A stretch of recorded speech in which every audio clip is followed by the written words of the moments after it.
பல்வேறு சக்திகள் இன்னைக்கு தமிழ்நாட்டில் 2026 எப்படியாவது ஆட்சியை பிடிக்க வேண்டும், அதுக்கான வேலையை செய்யறாங்க. உங்களுக்கு எல்லாருக்குமே தெரியும், பாரதிய ஜனதா அதிமுக ஒரு கூட்டணியில் இருக்கிறார்கள்.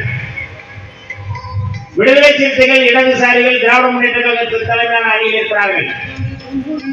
இந்த இன்னும் ரெண்டு கட்சி இருக்குது.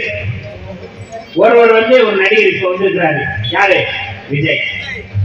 இன்னொருத்தர் இருக்கிறார், அவரும் நடிகர் தான், சீமா. இந்த ரெண்டு பேருடைய வேலை என்ன? இந்த ரெண்டு பேருமே பாரதிய ஜனதா கட்சியால் இயக்கப்படுகின்ற பாஜகவுடைய கைக்கூலிகள். புரிந்து கொள்ள வேண்டும்.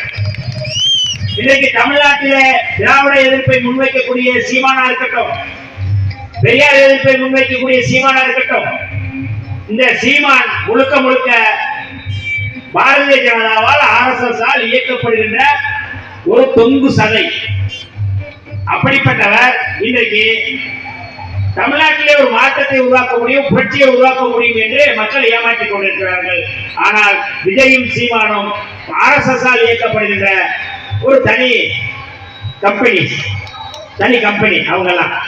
அவங்க வாக்குகளை பிரிக்க வேண்டும். சிறுபான்மை வாக்குகளை பிரிப்பதற்காக விஜய், திமுக எதிர்ப்பு வாக்குகளை, அதிருப்தி வாக்குகளை பிரிப்பதற்காக சீமான்.